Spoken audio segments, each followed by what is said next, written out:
All right, from my journal on 8/16/2025, I have made reference to Richard Wolff, and I played a little bit of what he had to say, and I did listen to him in detail, and like I said, I was going to listen to what Jeffrey David Sachs had to say. And I'm listening now, to what he has to say. And, he puts it all in a nutshell better than I can. And I just want to give you about 5 minutes or so, or less probably, of, what he's saying, because he put this out just like 5 hours ago. Or, somebody interviewed him and then put this out about 5 hours ago. But so, I'm just going to ahead and start this with right here. I hope it signals a U.S. approach to peace. I'm not sure. Of course, we're never sure with Trump. The war in Ukraine was caused by the United States expansion of NATO. It was caused by U.S. unilateral actions in abandoning the nuclear arms control framework with Russia, both the ABM Treaty and the Intermediate Nuclear Force Treaty.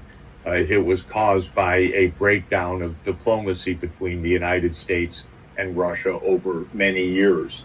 We don't know with Trump because he is unpredictable, short-term, not very logical, and contradictory what this really signals. We've had no clear indication from U.S. officials about any real agreement.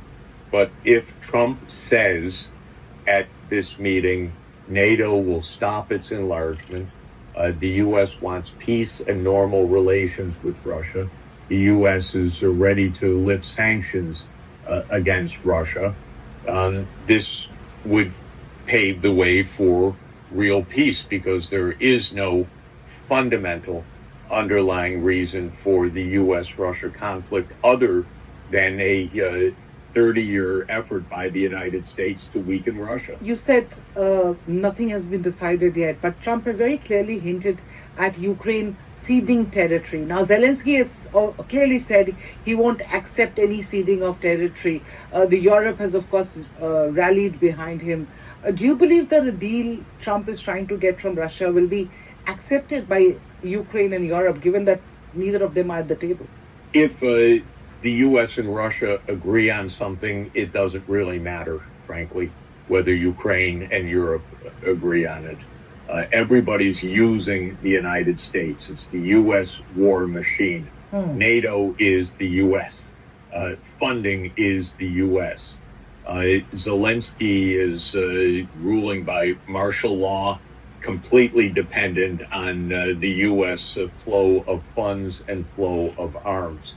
So all of this is begging, but if Trump says, no, we stop, they can say what they want, but either the war will stop or Russia will just completely defeat Ukraine, one of the two, and my guess is that the war would stop. So this is what I would do. I have no cause at all. I see no reason for the United States to give a veto to Zelensky. Mm-hmm. Who is he? What does he represent? The Ukrainian people want peace. This is what the most recent Gallup poll showed. He rules by martial law. Okay. What about the Europeans? Who are they to say no to peace? This war has been a war between the United States and Russia. And who are these European politicians? Starmer with his 20% approval rating, Merz with his 20% approval rating, Macron with his 20% approval rating. Because their own publics don't even support them. Why should they dictate U.S. foreign policy? So, frankly, I don't think they can or should dictate U.S. foreign policy. I don't think Trump should aim for or care about what Ukraine and Europe say about this.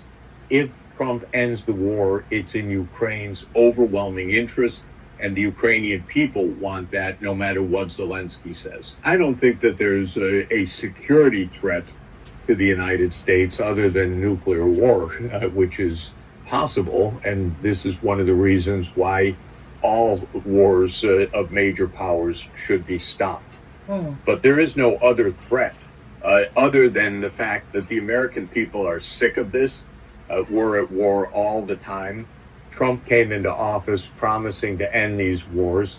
If he doesn't end the wars, if he's too weak, too incoherent, too inconsistent, too ignorant, too cowardly, what it will do is just further weaken the American faith in their own political institutions, which is already very, very low, I have to say. So America is in a political crisis. Trump hardly commands the widespread support of the American people. They would like him to fulfill a campaign pledge to end this war. It was supposed to be in 24 hours. Now it's the balance of 9 months or 8 months. He should get on with it. On the battlefield, though, Russia is making big advances.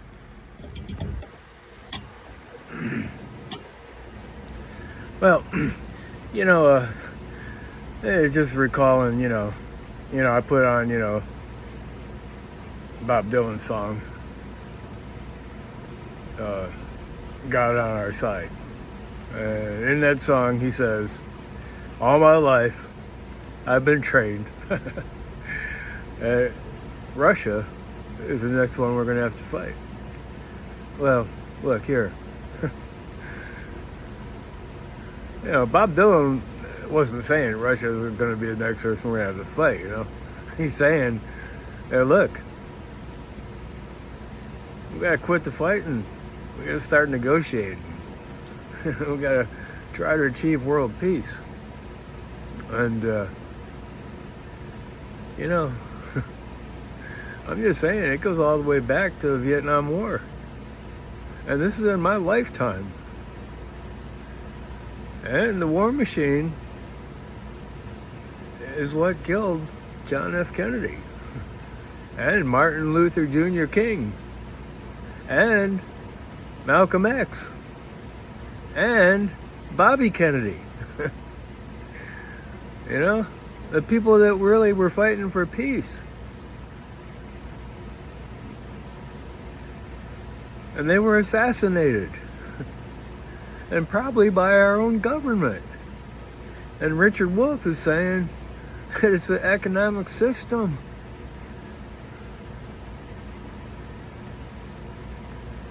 Well, that's why I probably will put up a sign, but I'm going to make it a call to collective action. We don't really have much hope left. And I'm thinking that a recession is coming, if not a depression. And I hope it can be averted, but, I don't know. So, Jeffrey Sachs said it best. And he laid out the actual legalities. And Russia, is just, acting slightly. I mean, they even offered Iran support, but Iran didn't want to take it. And Russia didn't step in. But Russia has a good relationship with Iran and China and Asia. And their economic machine is not being stopped just because America put sanctions on them. And NATO is falling. G7 is falling. We're going to be overtaken by BRICS. The alliance of China and Asia and India and the majority of the rest of the world. All right? Empires fall. And the American empire has already fallen. All right? So, I just really wanted to just put from my journal, put on there what Jeffrey Sachs said. And, Richard Wolff, he, he makes a point of saying that, our only redemption, our only hope, our only savior is in our collective effort, Like on my sign, I'm gonna say that, the disenfranchised, the disillusioned American working men and women is our only hope, because every major movement is started from the underside. And when I was in graduate school studying theology, part of my studies involved liberation theology, and that's liberation not from the top down, but from the underside, from the bottom. And my sentiment, like in that song from Leadbetter Heights, I can't remember, it wasn't Johnny Lang, Kenny Wayne Shepherd. Certain things struck a deep chord within me. And out of my history and my cohort and my understanding of the progression of our history in America, and my viewings of, what I would consider the pinnacle of the dark side of capitalism, maybe. The dark side. Nobody's going to say that capitalism doesn't have virtues, but there's a dark side too. Well, our only hope is in each other and a collective rise. And Jeffrey Sachs is pointing out that the majority of the people, want peace.